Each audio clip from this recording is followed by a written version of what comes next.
두 번째 시간 시작하겠습니다. 20장부터 22장까지 열왕기상 보셨죠? 아람과 북이스라엘의 세 번에 걸친 전쟁, 그리고 그 중간에 삽입되어 있었던 나봇의 포도원, 그걸 통해서 아합이 어떠한 사람인지를 잘 보여주는 장면이었습니다. 또 그런 모습 속에서도 하나님께서 은혜 베푸시는 모습을 보았고요. 열왕기하를 펴서 보시면 1장 1절이 아합이 죽은 후에 이렇게 되어져 있습니다. 원래 열왕기서로 되어져 있는데 이렇게 후대에 이렇게 두 권으로 나누는데 그 나눈 시점을 아합의 죽음으로 나눴다라고 이렇게 볼 수 있겠습니다. 열왕기하는 총 25장까지 되어져 있습니다. 그런데 열왕기하라는 이 제목에 참 무색하게 왕들의 기록보다는 선지자의 기록이 많다라고 말씀을 드렸죠. 열왕기상에서는 주로 엘리야 중심의 그 사역을 이렇게 보였다면 열왕기하에서는 2장에서 엘리야가 승천한 이후로 3장부터 13장에 이르기까지 엘리사의 사역 중심으로 이어지게 됩니다. 그리고 나서 엘리사 죽고 난 이후에 이스라엘은 또 급격하게 쇠락의 길을 걷게 돼서 열왕기상 17장에 가면 이스라엘은 멸망하게 됩니다. 그리고 18장부터 이어지는 이야기는 남유다와 관련된 이야기가 되죠. 북이스라엘을 멸망시킨 아수르는 남유다까지 한 번에 단숨에 멸망시키려고 했지만 히스기야의 기도를 하나님께서 들으셔서 천사를 통해서 18만 5천의 아수르의 군사를 제압하시고 하나님께서는 남유다를 보호하십니다. 그러다가 시대의 참 악한 왕 므낫세가 등장을 해서 남유다는 이제 두드러킬 수 없는 심판을 자초하게 되고, 그러나 요시야라는 또 여로보암 시절에 예언되었던 왕입니다. 그가 등장하면서 잠시 심판이 미루어지게 되죠. 그러나 그의 죽음과 함께 남유다도 급격하게 쇠퇴의 길로 가서 열왕기하 25장 가면 유다도 멸망하게 됩니다. 그래서 엘리사의 이야기, 그리고 북이스라엘의 멸망, 다음에 18장부터는 히스기야와 요시야라는 희망을 보지만 결국 남유다도 멸망하면서 열왕기서가 다 마무리하게 됩니다. 자, 열왕기하 1장부터 잠시 보겠습니다. 자, 1장 1절에서 아합이 죽은 후에라고 나왔죠. 아합이 죽은 후가 열왕기하의 시작이라고 말씀을 드렸습니다. 자, 아합이 죽으니까 이 아합이 우리 앞에서 보셨지만 아람과의 전쟁에서 어쨌든 죽기는 했지만 어땠습니까? 3전 2승을 거뒀잖아요. 또 이 아람과 연맹을 거둬서 아시리아의 그 남하 정책을 무력화시켰던 왕입니다. 당시 아합이 악한 왕이, 성경에서는 악한 왕이지만 이스라엘의 국력에 있어서는 굉장히 힘을 떨쳤던 왕이었고요. 우리가 그 아합이 했던 답답하고 근심한 표정, 풀이 죽어서 걸어다니는 표정 보면 굉장히 유약한 모습처럼 보지만 이 군사적인 면에 있어서는 굉장히 또 공이 있는 사람이 됩니다. 그 아합이 죽으니까 주변 나라들이 이 아합의 북이스라엘의 손에서 이제 빠져나오는 이런 모습을 보이는데, 제일 먼저 빠져나온 사람이 1장 1절에 보니까 모압이 이스라엘을 배반했다라고 나옵니다. 이렇게 하면서 이제 배반했다는 얘기는 북이스라엘 국력이 약해져 가고 있다라는 것도 우리가 생각해 볼 수 있겠죠. 자, 아합이 죽고 아합의 아들 아하시아가 왕이 되어집니다. 2년간 통치했다고 하는데 그가 자기 왕궁의 난간에서 떨어지게 됩니다. 뭐 떨어질 수 있죠. 근데 문제는 뭡니까? 이 떨어졌는데, 왕이 떨어졌는데 이 내가 나을 수 있는지 없는지를 하나님의 선지자한테 물어보는 게 아니라 저 에그론까지 가서 이 예전에 블레셋에 살던 그 곳이죠. 에그론까지 가서 바알세불에게 물으러 사자를 보낸 겁니다. 자, 이 아하시아의 이름의 뜻은 이름 끝에 야가 들어가면 여호와와 연관되는 이름입니다. 그래서 이 아하시아 이름의 뜻이 뭐냐면 여호와께서 붙드시는 사람이에요. 참 이름 좋죠.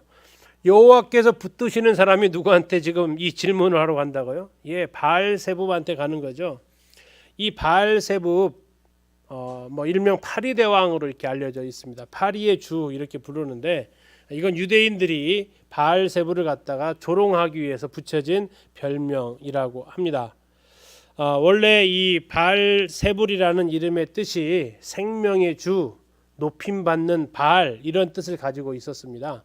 그런데 유대인들이 이 바알세불을 갖다가 조롱하면서 바알세붑 이렇게 이름을 바꾼 겁니다. 딱 바꾸니까 생명의 주, 높임받는 바알이 파리의 주, 파리대왕이 된 겁니다. 이 바알세불은 주님 당시에 바로 이제 사탄의 상징이기도 했던, 근데 바로 이 아하시아가 여호와께서 붙드시는 사람이 자기가 병이 들자 하나님한테 물으러 간 게 아니라 바로 바알세불에게 물으러 가는 겁니다. 자, 이걸 또 하나님께서 지켜보십니다. 하나님께서 엘리야한테 또 한 가지 시키십니다. 너 가서 아하시아가 보낸 사자한테 이야기를 해라. 뭐라고 얘기하냐면 이스라엘에 하나님이 없어서 바알세불에게 물으러 가냐라고 이렇게 책망을 합니다. 3절에 나와 있죠. 이스라엘에 하나님이 없어서 너희가 에그론의 신 바알세불에게 물으러 가느냐. 자, 내가 알려주겠다. 뭐 굳이 가지 마라. 내가 알려주겠다. 4절. 그러므로 여호와의 말씀이 네가 올라간 아하시아 네가 올라간 침상에서 내려오지 못하고 네가 반드시 죽는다. 안 가도 된다. 이거 가서 아하시아한테 전해라 라고 예언을 해줍니다. 이 사자들이 에곤으로 내려가다가 엘리야를 만나서 이제 다시 아하시아한테 오는 겁니다. 아하시아한테 와서 갔더니 아하시아가 묻는 거죠. 왜 돌아왔냐? 그러니까 이 사자들이 저희들이 사실 가다가 이 사람을 만났습니다. 근데 그 사람이 하나님이 없어가지고 바알세불에 물으러 가냐면서 왕이 올라간 침상에서 내려오지 못한다고, 왕이 죽을 거라고 이렇게 알려줘서 돌아왔습니다. 그러니까 아하시아가 묻는 겁니다. 어떻게 생겼냐 했더니 그 사람은요 털이 굉장히 많은 사람입니다. 그리고 보니까 허리에 가죽띠를 띄었습니다. 이 생김새를 딱 들으니까 아하시아가 누군지 알 수 있었던 거죠. 그게 누굽니까? 엘리야였습니다. 자, 1장 8절 보시면 엘리야를 앞으로 그림으로 그리실 때 참고하실 수 있습니다. 1장 8절. 그들이 그에게 대답하되 그는 털이 많은 사람인데 허리에 가죽띠를 띄었더이다. 자, 털이 많은 사람 엘리야입니다. 허리에 가죽띠를 띈 사람 엘리야입니다. 나중에 엘리사는 또 다른 모습으로 소개를 하고 있으니까 두 모습을 한번 비교해 보시면 되겠습니다. 근데 딱 보면 아주 털이 많은 사람이고요. 엘리야는 엘리사는 아주 또 털이 없는 사람으로 보여집니다. 자, 아무튼 아하시아가 이 말을 들었을 때 어떻겠습니까? 회개했겠습니까? 여기에 대해서 오히려 반항했겠습니까? 2년밖에 못한 걸 보니까 어떻게 했겠습니까? 그렇죠? 반항했죠. 자, 엘리야가 이제 있다라는 장소에 아마 갈멜산이 아닐까 싶습니다. 이 엘리야를 잡으러 아하시아가 군대를 보냅니다. 50부장을 보냅니다. 50명의 부하를 거느린 대장이죠. 50부장을 보내서 산 꼭대기에서 엘리야를 데려오게 합니다. 첫째 50부장이 가서 얘기합니다. 하나님의 사람이여 왕의 말씀이 내려오라 하셨나이다 얘기합니다. 자, 이 말은 지금 약간의 모순이 담겨져 있습니다. 이 50부장의 말은 하나님의 사람이 왕의 말씀에 내려오라 하셨다라고 얘기를 하는데 누가 더 크게 보입니까? 예, 왕이 더 크게 보이는 거죠. 이 사람의 입장에서는 하나님의 사람이라 할지라도 왕의 말씀에 복종하셔야 된다라는 이야기입니다. 하나님에 대한 존경심이 없는 거죠. 하나님의 사람이면 별수입니까? 왕이 내려오라면 당장 내려와야지 하는 듯한 뉘앙스로 굉장히 고자세로 이야기를 했을 겁니다. 그래서 엘리야가 아주 명답을 합니다. 10절 보시면 엘리야가 50부장에게 대답하여 이르되 내가 만일 하나님의 사람이면 지금 하나님의 사람이여라고 이렇게 높여주는 것처럼 얘기했잖아요. 그런데 엘리야가 얘기하는 거예요. 내가 만일 하나님의 사람이면 불이 하늘에서 내려와 너희를 살을지로다 라고 한 겁니다. 어떻게 됐습니까? 예, 불이 내려와서 그들을 살랐습니다. 자, 이 갈멜산 450대 일이 있었던 이곳에서 열왕기상 18장에 어떤 일이 있었습니까? 그 제단에 하늘에서 불이 내려와서 제단을 살라버렸잖아요. 하나님께서 이 엘리야가 드렸던 그 기도와 제물을 받으셨던 장소 그 갈멜산 아닙니까? 그곳에 와서 하나님을 향해서 약간 비웃듯이 왕을 높이면서 했던 그에게 엘리야가 내가 만일 하나님의 사람이면 불이 하늘에서 내려 너희를 살을지로다 했을 때 불이 살라집니다. 자, 이 소식을 아하시아가 듣고 또 다른 50부장을 보냅니다. 자, 그런데 이 두 번째 사람은 어떻게 해야 되겠습니까? 첫 번째 사람이 이렇게 죽었다는 거 알지 않습니까? 그러면 좀 겸손했어야 되는데 더 교만하게 이야기합니다. 그가 뭐라고 합니까? 11절에 나와 있는데요. 하나님의 사람이여 왕의 말씀이 속히 내려오라 하셨나이다. 새로운 단어가 하나 추가됐죠. 뭐가 추가됐습니까? 예, 속히 내려와라 합니다. 더 겸손해진 게 아니라 더 교만해진 거죠. 이번에도 한번 죽일 수 있나 보자라는 듯한 태도로 이야기를 합니다. 이때도 엘리야가 동일하게 얘기합니다. 내가 만일 하나님의 사람이면 불이 하늘에서 내려와 너희를 살을지로다. 하나님은 전혀 안중이 없는 그들을 향해서 또 한 번의 심판이 이루어지게 됩니다.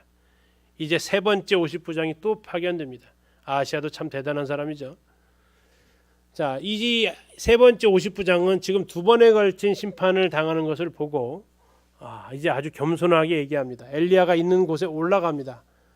그러면서 엘리야 앞에 무릎을 꿇습니다. 그리고 엎드립니다. 그리고 얘기합니다. 하나님의 사람이여 나의 생명과 이 50명의 생명을 귀히 보소서라고 얘기합니다.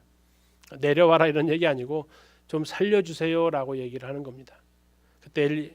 그때 엘리야에게 하나님께서 말씀하십니다. 그를 두려워하지 말고 함께 내려가라라고 얘기하죠.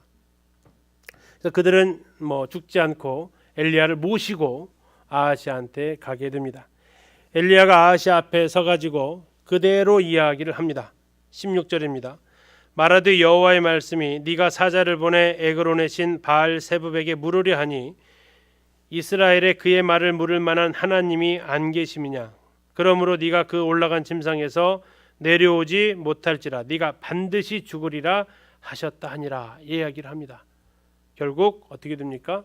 아하시아가 죽습니다. 그런데 문제는 아들이 없어가지고 그 아하시아의 뒤를 이어서 누가 왕이 되냐면 아하시아의 아들이 아닌 아하시아의 동생 여호람이 왕이 됩니다. 아합 가문 오므리 가문의 마지막 왕이 바로 여호람으로 마무리하게 됩니다.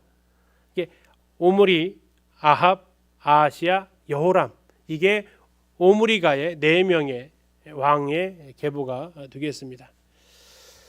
자, 이제 열왕기하 2장으로 가면 엘리야가 이제 사명을 다 마치고 하늘로 올라가게 됩니다. 일단 엘리야가 했던 3가지 사명 중에 뭡니까? 하나는 엘리사한테 기름 붓는 겁니다. 또 하나는 하사엘에게 아람 왕 하사엘에게 기름 붓는 거였고 또 하나가 예후에게 기름 붓는 거였습니다. 그런데 그가 몇 가지 했죠? 한 가지 했죠. 뭐 했습니까? 엘리사한테 기름 붓는 거였습니다. 그래서 엘리사가 이제 다 버리고 엘리야를 따라 나서게 되죠. 자, 그러면서 엘리야가 이제 자기가 하늘로 올라갈 것을 알게 됩니다.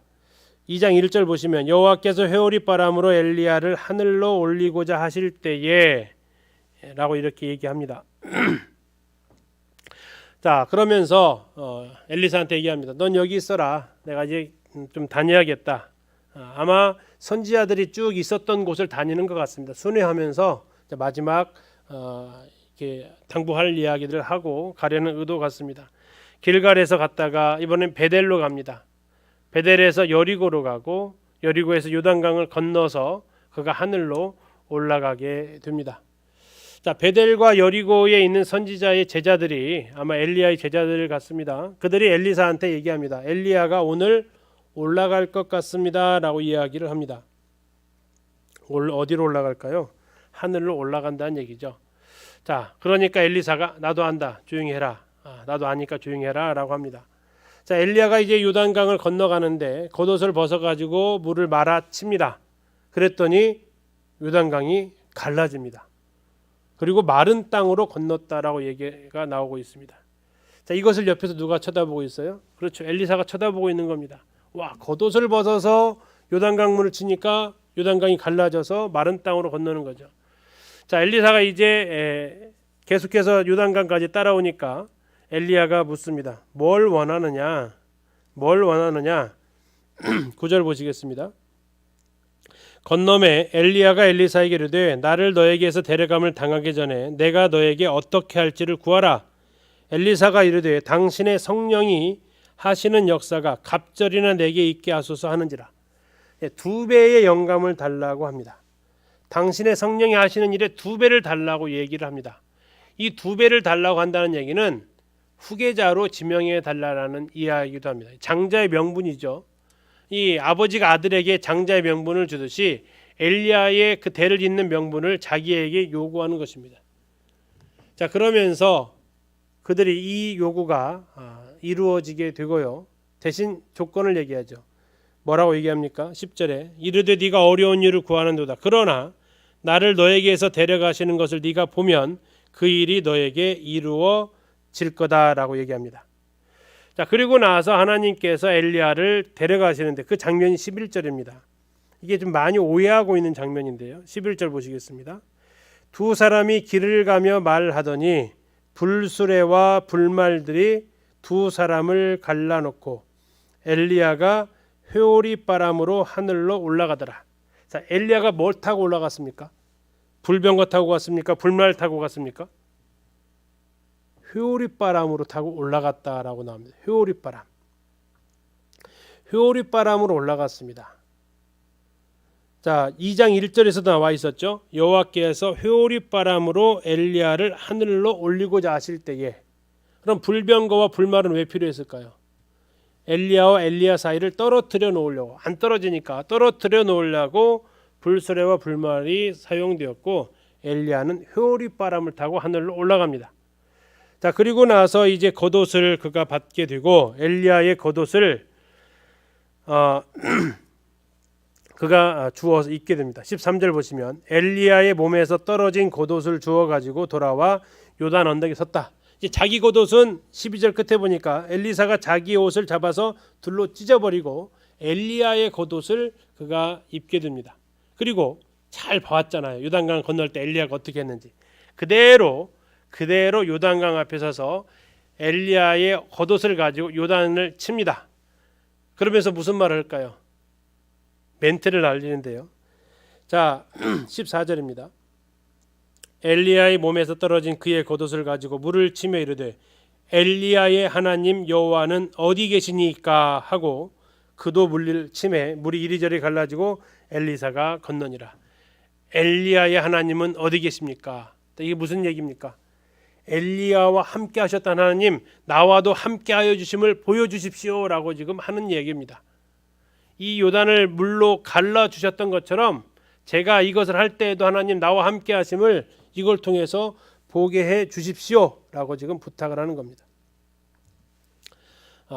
이 요르단 땅입니다. 왜냐하면 요단강을 건넜기 때문에 이스라엘이 아니고요. 요르단 땅입니다. 요르단 땅에 가면 엘리야의 승천 언덕이라는 곳이 있습니다. 지금 이제 화면에 보시는 것이 바로 그 엘리야의 승천 언덕이라고 하는 것입니다. 자, 엘리야의 모습 혹시 아까 기억나십니까? 아하시아가 물었을 때 그 사자가 했던 말, 뭐가 많다고 그랬죠? 예, 털이 많습니다. 자, 사진 한번 보시죠. 털이 어떻습니까? 예, 털이 정말 많죠. 머리부터 수염까지 아마 털이 되게 많습니다. 허리에 뭐가 있습니까? 예, 가죽띠가 있습니다. 엘리야 그리실 때는 적어도 이 정도의 털은 그려주셔야 엘리야구나라고 알 수 있는 겁니다. 자, 털이 많고 허리에 가죽띠를 했던, 그리고 그 겉옷 있죠. 지금 보이시는 이 겉옷, 이것이 회오리바람 타고 올라갈 때 아마 회오리바람 영향인지 벗겨져서 바닥에 떨어졌고 엘리사가 이 겉옷을 주워서 요단강을 친 것을 우리가 볼 수 있죠. 그런데 이 장면을 우리가 아까 보셨던 11절을 오해하고 있다고 했는데, 그 엘리야의 그 승천하는 그 사진을 보면 주로 그림이 이렇게 나와 있습니다. 자, 지금 엘리야 보이십니까? 엘리야가 지금 뭐 타고 올라갑니까? 자, 엘리야가 지금 뭐 타고 올라갑니까? 예, 병거 타고 올라가죠. 근데 아까 엘리야는 뭐 타고 올라갔다고요? 예, 회오리바람 타고 올라갔습니다. 지금은 이렇게 표시까지 해놨고요. 옆에 보시면 이 밑에 이렇게 판 해놨죠.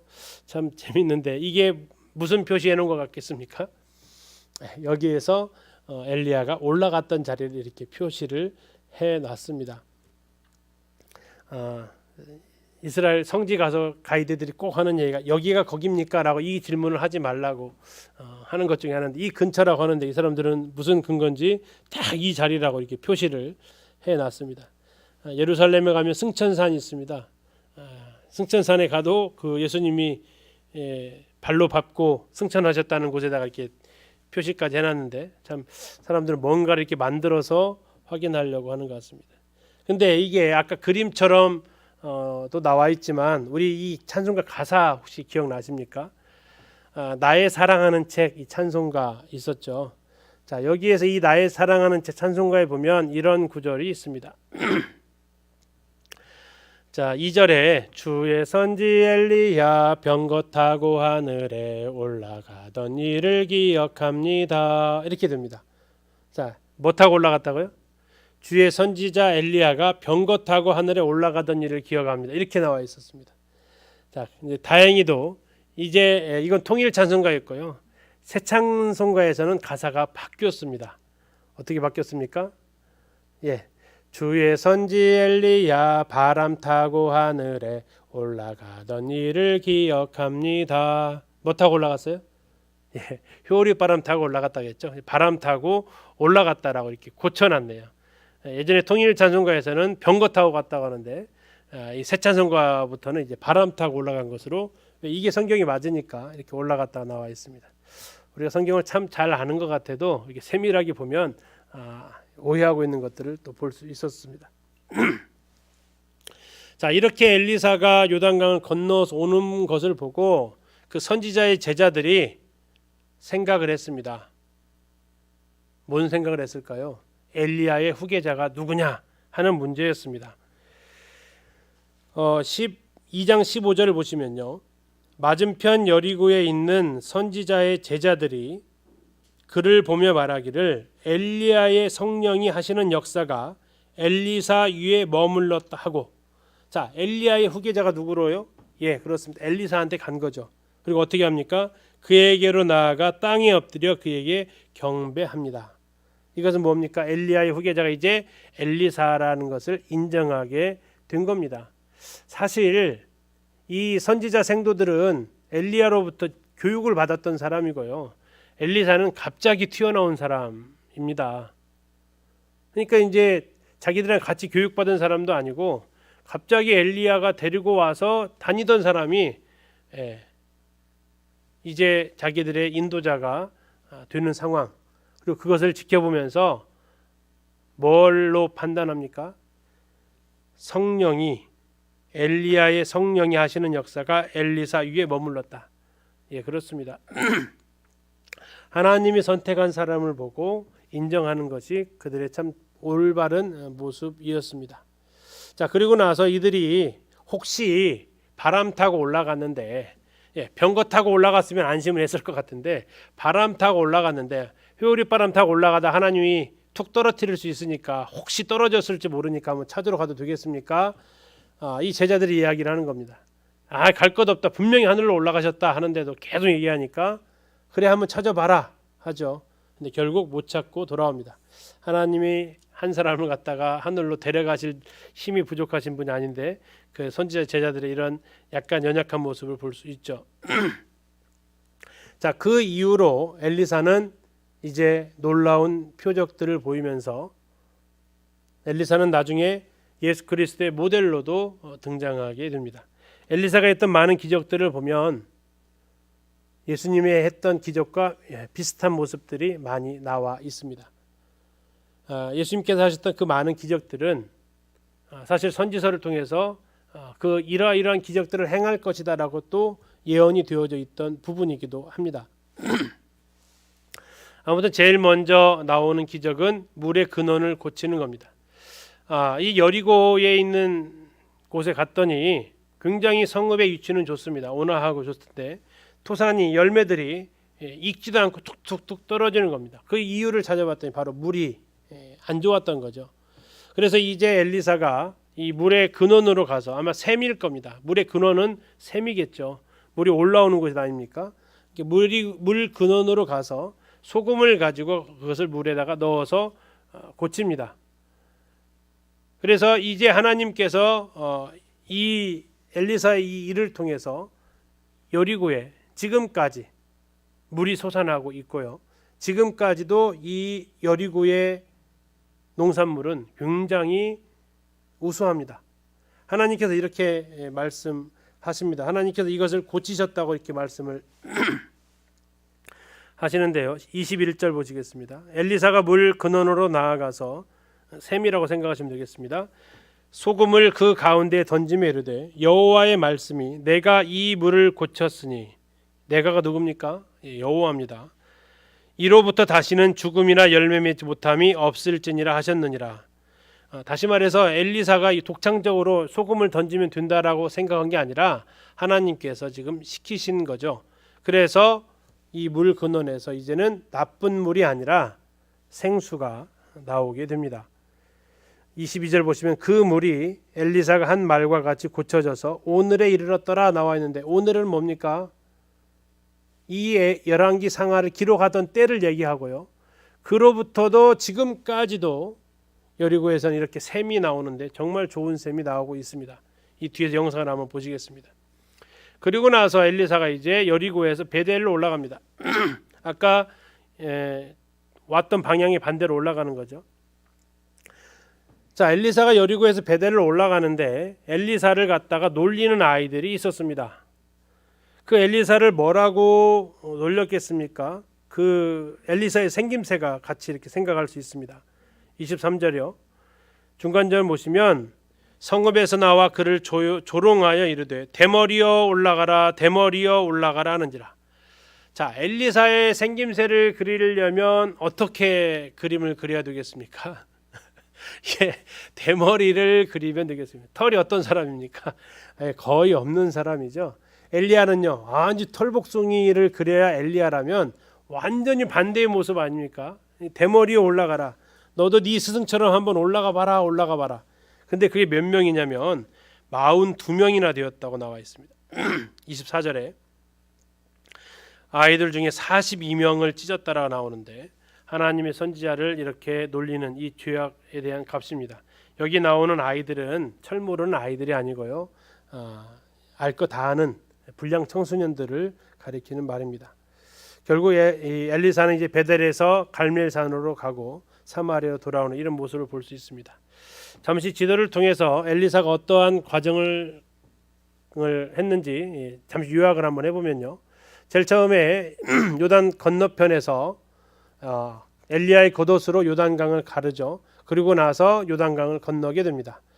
거기에서 물이 나빠서 토산이 떨어지니까 샘의 근원을 고치죠. 그리고 나서 베델로 올라가는데 대머리 올라가라 대머리 올라가라 이런 대머리 저주를 합니다. 그래서 42명의 아이들이 죽게 되고, 이 베델에서 엘리야가 주로 생활했던 산 있죠. 갈멜산이죠. 갈멜산으로 올라가게 됩니다. 그리고 나서 다시 사마리아로 가게 되고, 사마리아는 북이스라엘 왕이 사는 수도죠. 다음에 열왕기하 3장에서 이제 바로 이어서 볼 텐데, 이 1장 1절에서 북이스라엘이 아합이 죽었을 때 배반했던 나라 기억하십니까? 모압이었습니다. 이 모압을 공격하기 위해서, 응징하기 위해서, 배반한 것에 대해서 갚아주기 위해서 여호사밧과 한번 또 전쟁에 참여합니다. 참 여호사밧 알 수 없는 사람, 그렇게 죽을 뻔했는데 이 전쟁에 또 나갑니다. 그리고 당시 여호사밧의 이 조공을 바쳤던 에돔이 이 전쟁에 뭐 할 수 없이 유다가 참여하게 되죠. 거기서 이제 승리를 하다가 참 모압의 아주 끔찍한 행동을 보고 결국 전쟁은 무승부로 끝나고 돌아오게 되죠. 그러다가 이제 열왕기하에서 수넴 여인을 만나게 됩니다. 그 아이들을 태어나게 하고 또 아들을 살리는 장면이 나오고 있습니다. 또 길갈에 가서 이제 기적들을 베푸는데 독을 제거하고 보리떡 20개로 100명을 먹이고 나만 장군의 문둥병을 고치는 이러한 일들을 하게 됩니다. 다음에 8번째 도단에 가서는 아람 군대가 뭔 군사 기밀만 있으면 전부 다 이스라엘의 있었던 엘리사가 다 알아버리니까 이 아람 왕이 도대체 첩자가 누구냐 했는데 첩자가 있는 게 아니고 하나님의 선지자 엘리사가 있습니다 하니까 그놈을 잡아라 해서 군대를 파견하죠. 그런데 이 그들이 잡으러 왔을 때 아람 군대가 이제 앞에 안 보여서 이끄는 대로 사마리아로 포로로 끌려가게 되는 사건이 도단에서 있었습니다. 그리고 이제 아람에 가서 하사엘에게 기름을 붓게 되고요. 자, 이런 과정이 나와 있는데 좀 자세하게 엘리사의 생애와 기적 해가지고 그 내용으로 나와 있으니까요. 이 내용은 살펴보시면 되겠습니다. 그리고 내용 중에서 좀 더 자세하게 말씀을 드리도록 하겠습니다. 자, 엘리사의 셈입니다. 이스라엘 여리고에 가면 엘리사의 셈이라고 이렇게 나와 있는데요. 2012년도에 저희들이 갔을 때 찍은 사진입니다. 엘리사가 여리고의 물 근원을 소금을 이용해서 고쳤던 사건 우리가 보셨죠. 여기 보면 이제 그 글자가 써 있지 않습니까? 엘리사 스프링 파운테인 이렇게 되어 있습니다. 엘리사의 샘이다라고 얘기를 하고 있죠. 이것은 여기서 물이 나오는 게 아니고 여기서 좀 더 들어가면 샘 근원으로 올라가게 됩니다. 2012년도에는 여기까지밖에 못 봤는데 그 이후에 2018년하고 2020년도에는 이 샘 근원까지가 올라갔습니다. 그 안에서 이제 입장료를 내고 들어가면 이렇게 샘이 있고요. 이 안에 지금 보시면 여기 지금 보이시는 이 안에 지금 이 저수조를 갖다가 이렇게 건물로 이렇게 지어 놓고요. 거기에서 나오는 물이 이렇게 지금 흘러가고 있는 겁니다. 자, 그래서 그 안에까지 이렇게 들어갔습니다. 이 지붕을 좀 씌워놔서 이것을 좀 보호하고 있었습니다. 이 엘리사의 샘의 근원인데 이 엘리사의 샘에 물 올라오는 장면을 한번 영상을 통해서 한번 보시도록 하겠습니다. 영상을 통해서 샘이 올라오는 것이 이렇게 보이실 겁니다. 한번 보십시오. 엘리사의 샘 입구입니다. 마당 한쪽으로 수로가 흐르고 있습니다. 이 흐르는 물에 이 다슬기가 다닥다닥 붙어 있을 정도로 물이 맑고 깨끗하고 바로 마셔도 될 정도로 이 물이 뭐 1년 12달 365일 계속해서 흘러내리면서 온 여리고를 적십니다. 수로를 따라 좀 더 들어가면 엘리사의 샘이 나오는데요. 바로 이곳입니다.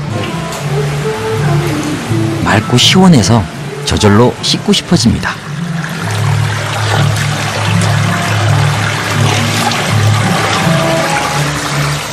이렇게 많은 물이 1년 12달 온 여리고를 적시는데 이것이 한 군데 있는 것이 아니라 이 일대에 여러 곳에서 이 물이 터져나오고 이것이 만나는 곳은 정말 깊은 산골에 아주 큰 개울을 만나는 그렇게 물이 흘러내려갑니다.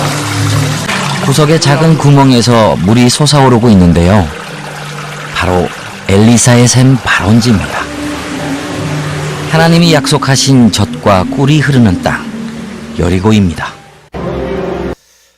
자, 이렇게 지금도 물이 이렇게 나오고 있습니다. 자, 오늘 열왕기사 3장까지만 보고 마무리하도록 하겠습니다. 자, 앞에서 말씀드린 대로 1장 1절에서 아합이 죽은 후에 모압이 배반했다고 했죠.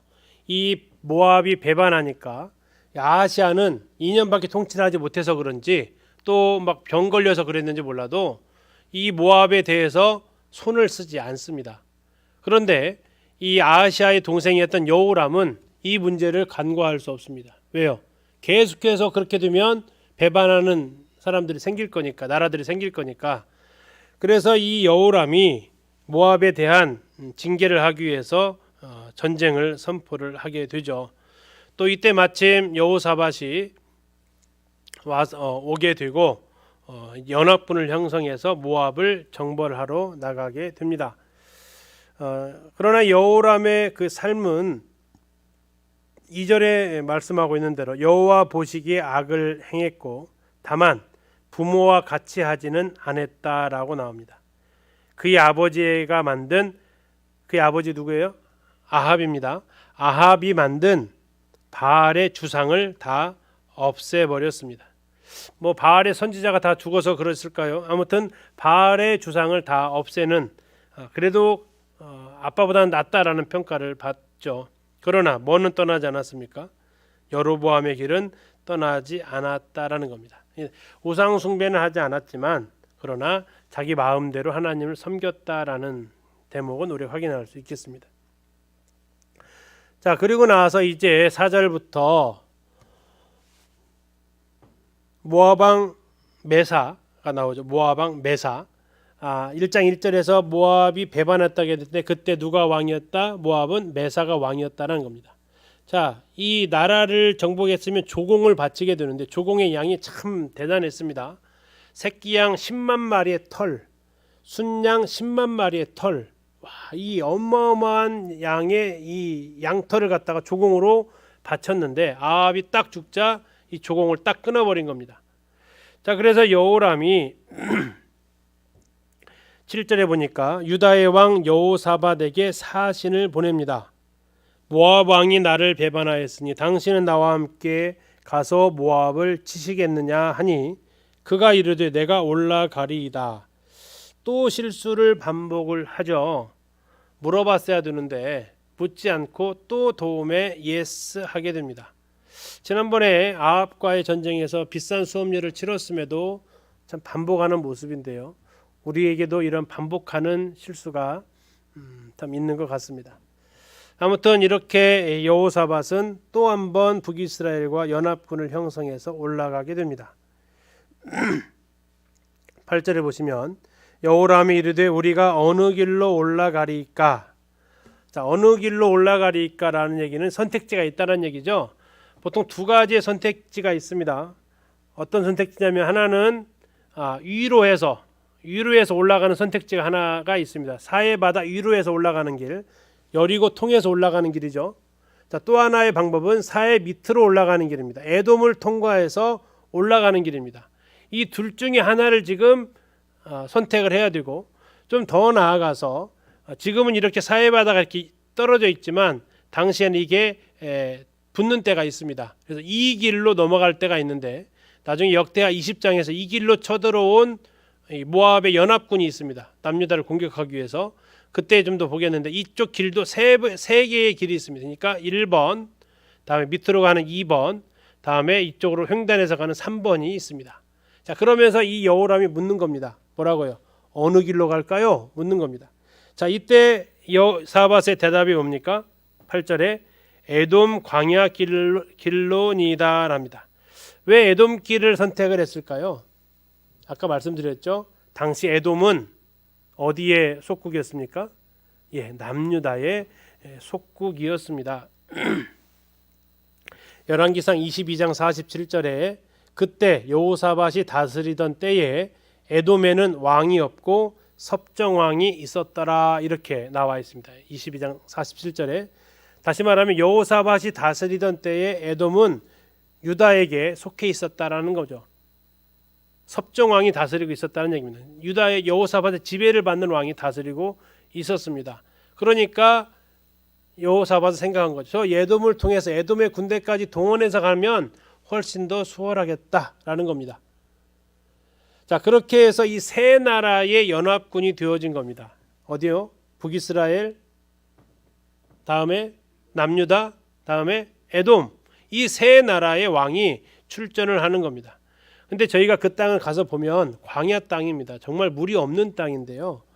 물을 충분히 가져오지 못했는지 어쨌는지 아니면 물이 있을 것으로 생각했던 곳이 물이 없어졌는지 먹을 물이 없어서 곤란에 처하게 됩니다. 9절 보시면 이스라엘 왕과 유다 왕과 에돔 왕이 가더니 길을 둘러 간지 7일에 일주일 만에 군사와 따라가는 가축을 먹일 물이 없습니다. 자, 이때 여호람이 하는 말을 좀 보십시오. 10절입니다. 이스라엘 왕이 이르되 슬프다. 여호와께서 이 세 왕을 불러 모아 모압의 손에 넘기려 하시는도다. 누가 불렀습니까? 자기가 불렀잖아요. 자기가 불러놓고 지금 죽게 생겼으니까 누가 불렀다고 합니까? 하나님이 불렀대요. 잘할 때는 자기 덕이고 안 되면 하나님 탓이고. 근데 이게 한 번이 아닙니다. 13절에 또 한 번 그렇게 이야기를 합니다. 하나님께서 우리 죽이려고 한다라고. 결국 자기가 선택해서 죽을 길로 갔으면서 책임을 하나님한테 넘기는 거죠. 그때 이제 또 여호사밧이 정신이 바짝 듭니다. 여호사밧 정신 들었으면 뭐 했겠습니까? 또 묻는 거죠. 11절입니다. 여호사밧이 이르되 우리가 여호와께 물을 만한 여호와의 선지자가 여기 없느냐 하는지라. 이스라엘의 왕의 신하들 중에 한 사람이 대답하여 이르되 전에 엘리야의 손에 물을 붓던 사밧의 아들 엘리사가 여기 있나이다. 진작 좀 물어보죠. 지난번에 아합 때도 그랬잖아요. 승낙해놓고 물어보는데 이번에 또 그러지 않습니까? 전쟁 나가기 전에 물었어야 되는데 나가다가 여호와께 물을 만한 여호와의 선지자를 찾는 겁니다. 자, 그래서 엘리사가 왜 따라왔는지는 모르겠습니다. 아마 하나님께서 가라고 했겠죠. 너 가라 분명히. 그래서 온 것 같습니다. 그러면서 이제 이야기를 하는데 엘리사가 얘기하는 겁니다. 내가 여호사밧 얼굴 아니면 안 맞다 말아 아무 말도 하고 싶지 않다. 대신 여호사밧 때문에 얘기를 해주겠다라고 얘기합니다. 그러면서 군대를 동원해서 여기에다가 개천을 많이 파십시오. 개천을 파면 물이 나와야 되는데 물이 안 나오는 개천을 지금 파라고 얘기하는 겁니다. 그리고 그 개천을 파면 하나님께서 승리하게 하실 것입니다 라고 이야기를 해줍니다.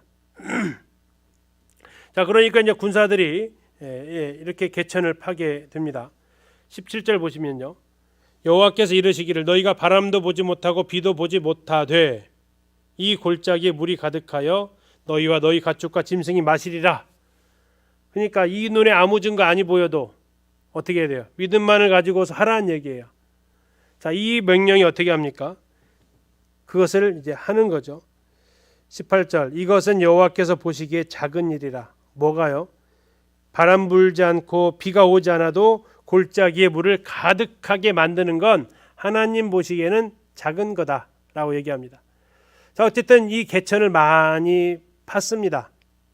그런데 놀라운 일이 벌어지게 되죠. 어떤 일이 벌어졌을까요? 비가 와서 그 개천을 채웠을까요? 그것이 아니었습니다. 20절 보시겠습니다. 3장 20절 아침이 되어 소재 드릴 때에 물이 에돔 쪽에서부터 흘러와 그 땅에 가득하였더라. 에돔 쪽 광야입니다. 이 유대 광야보다 더 안 좋은 광야인데 거기에서부터 물이 흘러왔다는 얘기예요. 이건 하나님이 보내신 거죠. 거기에서부터 물이 흘러와서 그 땅에 팠던 그 개천에 물이 가득하게 된 겁니다. 자, 가득하게 본 거니까 이제 막 물을 마셨겠죠. 자, 근데 여기 나와 있었죠. 아침이 되어 소재 드릴 때, 그러면 해가 어떤 상태겠습니까? 떠오르는 때죠. 해가 떠오르면 그 붉은 일출을 보십니까? 광야 가서 이렇게 보게 되면 그 정말 붉은 태양이 떠오르는데요. 그 붉은 태양이 딱 떠올라서 그 물 위에 딱 비친 겁니다. 그래서 그것을 위에서 내려보는 모압 사람들이 봤을 때 멀리서 보니까 그게 마치 뭐처럼 보였겠어요? 피같이 보였던 겁니다. 이 에돔 쪽에서 왔기 때문에 이 에돔은 뜻이 자체가 붓다라는 뜻입니다. 황토물이 왔는지 어떤 물이 왔는지 모르겠지만 에돔에서부터 물이 왔고 햇빛이 그것을 갖다가 반사를 하게 됩니다. 22절 아침에 모압 사람이 일찍 일어나서 해가 물에 비침으로 이렇게 나와 있죠. 해가 물에 비쳤습니다. 그래서 맞은편 물이 붉어 피와 같았다. 생각을 하는 거죠. 자기들끼리 싸웠구나. 결국 세 나라가 우리를 공격하러 오더니 자기들끼리 싸우다가 결국 자기들끼리 서로 죽었구나라고 결론을 내린 겁니다. 그럼 어떻게 하겠습니까 이제? 그러면 노량물을 취하자 해서 군사들이 모압의 군사들이 성을 지키고 있는 게 아니라 어떻게 했어요? 성을 나와서 이 세 나라 연합군이 있는 곳에 온 거죠. 근데 왔는데요. 싸운 게 아니라 그들은 멀쩡했습니다.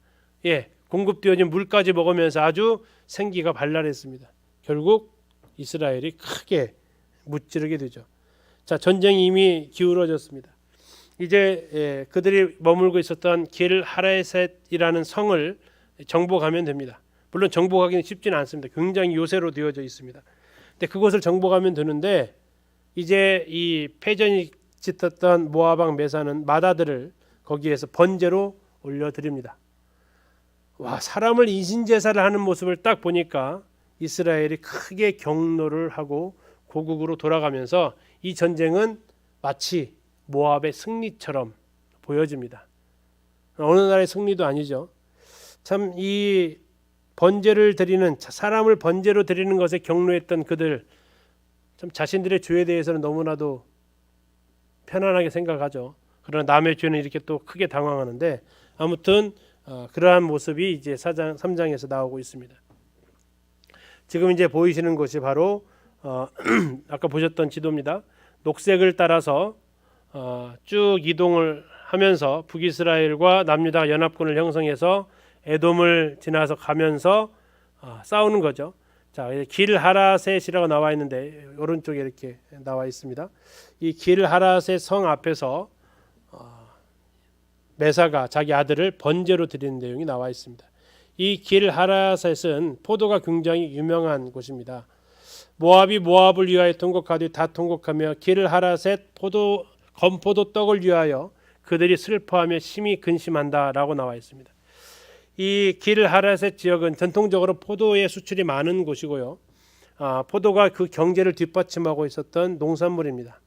늦여름에 포도 수확이 끝나면 건포도를 말려가지고 건포도 떡으로 사람들이 잔치상에 오르곤 했는데 이 길 하라셋의 그 풍성한 포도가 소출되지 않으면서 건포도 떡까지도 만들지 못하면서 크게 근심할 것을 이야기하고 있습니다. 다시 말해서 이 새 연합국 왕에 의해서 멀쩡했던 이 길 하라셋이 나중엔 하나님 심판을 당할 것을 말하고 있죠.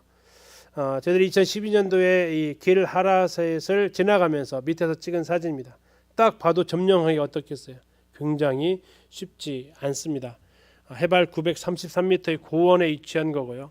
이 앞에 성벽을 지금 공격하기 어렵게 이렇게 다 파놨습니다. 굉장히 경사가 급해서 이스라엘의 기드론 골짜기보다 경사가 더 급해요.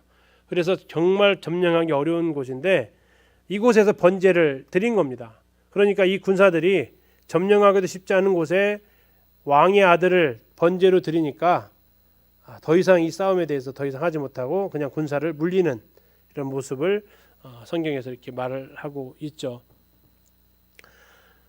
정말 천연의 요새로 지어진 모습을 이렇게 볼 수 있습니다. 그 위로 올라가면 이러한 성체의 모습을 보이고 있죠. 이곳에서 바로 자기의 맏아들을 번제로 드린 겁니다. 그러면서 이 여기에서 나와 있던 메사라는 사람이 왕이라 그랬죠. 그 왕이 자기가 이 전쟁에서 졌다고 할까요? 무승부라고 할까요? 이겼다고 할까요? 뭐 당연하죠. 이겼다고 하는 거죠. 역사는 자기 마음대로 쓸 수 있으니까. 그래서 모압 왕은 칼창 군사 700명을 거느리고 돌파하여 에돔 왕에게로 가려고 했으나 실패하고 왕위를 이을 자가 이렇게 번제로 드렸다 이렇게 성경에서 나와 있는데 성경과 반대로 자기들의 역사를 이곳에서 씁니다. 저희들이 이제 프랑스에 갔을 때 정말 이 메사의 석비 진품을 봤습니다. 우리나라도 문화재가 프랑스에 많이 가 있더라고요. 요르단도 힘이 없다 보니까 자기의 중요한 이 문화재가 프랑스에 가 있습니다. 거기에 보면 모압 왕 메사가 했던 내용들 자기의 승전비를 쓰고 있습니다. 뭐라고 쓰여 있냐면 이렇습니다.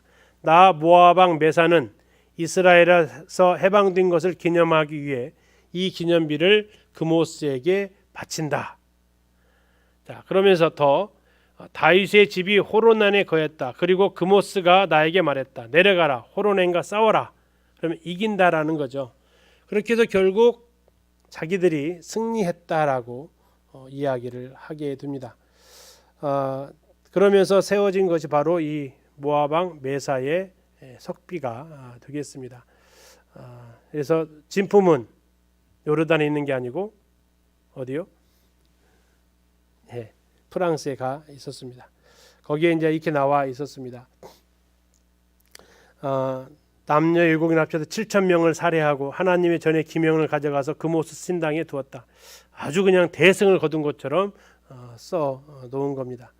자, 비문 내용만 읽어드리고 마치겠습니다. 나는 케모시 아들이며 모압의 왕 디본 사람 메사다 하면서 이스라엘 왕 오므리가 모압을 오랜 세월 굴복시켰던 것은 우리가 그모스한테 잘못했기 때문이다. 그래서 나는 그와 그의 가문을 쳐부셨고 모압의 가문이 아합의 가문입니다. 이스라엘은 영원히 멸망했다. 이제 오므리는 메다바 땅을 차지했고 그의 재기관과 그의 아들이 다스리던 시기에 절반인 40년 동안 거기 살았다. 케모시 내가 다스리던 시기에 거기서 머물렀다. 그래서 이스라엘을 완전히 자기가 멸망시켰다라고 비문에 자기 마음대로 이렇게 기록을 한 것을 볼 수 있습니다. 예, 아무튼 이렇게 해서 이 사건이 열왕기하 3장에 나와 있었던 이 사건이 역사적 유물을 통해서 모압과 이스라엘의 전쟁이 있었다라는 것을 밝혀냈고, 비문에야 자기들 원하는 대로 썼겠지만 이것도 역사적 사건이었다라는 것을 우리가 이렇게 알게 됩니다. 오늘 열왕기하 3장까지 이렇게 보셨고요. 형제님 기도 이렇게 저 뒤에 드리겠습니다. 기도해 주시고, 다음 주에는 제가 울산에 집회가 있어서 쉬고 그 다음 주에 이렇게 모이도록 하겠습니다. 자, 그러면 다음 시간에는 열왕기하 4장부터 이렇게 시작을 하도록 할게요. 마이크 좀